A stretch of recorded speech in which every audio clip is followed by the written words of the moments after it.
Bonjour, chose promise, chose due. Je vais vous faire voir comment on fait une tortilla espagnole, ou omelette espagnole pour les Français bien parlants. Alors, pour 5 personnes, les ingrédients, c'est 2 ou 3 patates par personne, en fonction, voilà, ici j'ai des moyennes, donc 2 par personne, d'accord? Après, 2 œufs par personne, donc là, 2, 4, 6, 8, 10, hein? Un oignon, du sel, et de l'huile d'olive.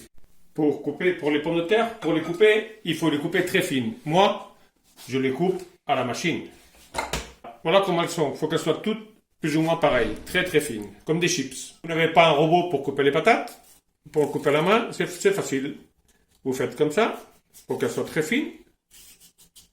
Et voilà, vous faites très très fines. Regardez comme elles sont fines. Évidemment, il faut une bonne poêle et un bon retourne omelette. D'huile d'olive, nous mettrons un verre et demi. Bon voilà, alors une fois qu'on met la poêle en route, le feu en route, on met une patate comme ça pour voir quand l'huile ça chaude. Une fois que la pomme de terre, comme vous faites, vous voyez, elle est faite, hein, on la retire, elle est bien faite, on la retire. On prend les autres et on y va petit à petit là-dedans.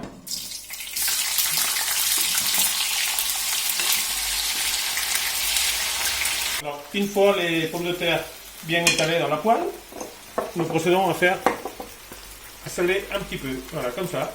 Vous voyez?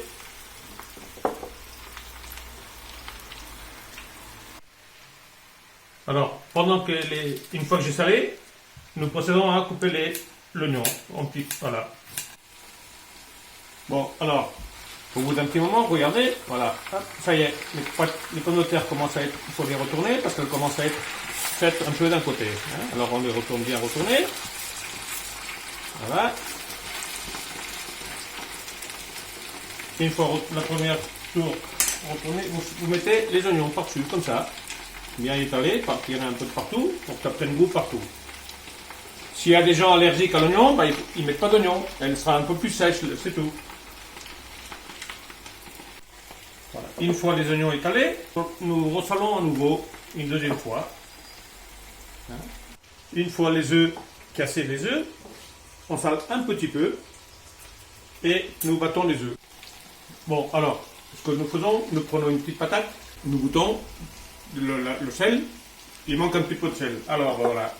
Nous ressalons un petit peu une troisième fois.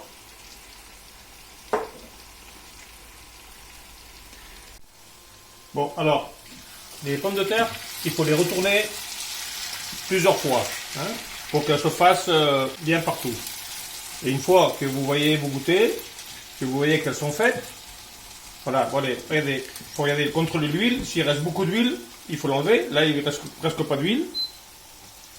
Là, il ne reste pas parce que c'est un ami juste.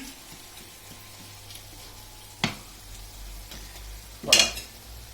Vous prenez les œufs. Alors, il y a deux possibilités. Mettre les pommes de terre dans les œufs et remuer là-dedans. Et remettre là.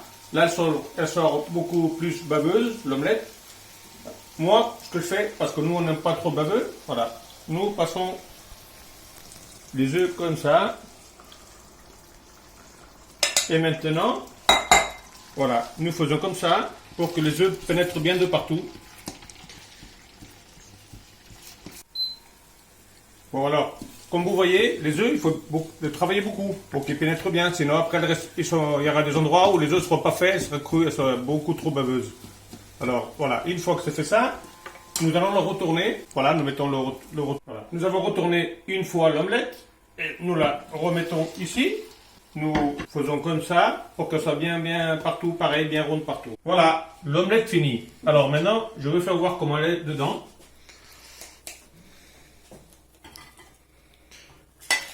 Regardez comme elle est belle. Belle, belle, belle. Alors, si vous pensez qu'il y en a trop, quand vous en faites une, ne vous en faites pas. Parce que, par exemple, chez moi, s'il en reste, nous la mettons au frigo.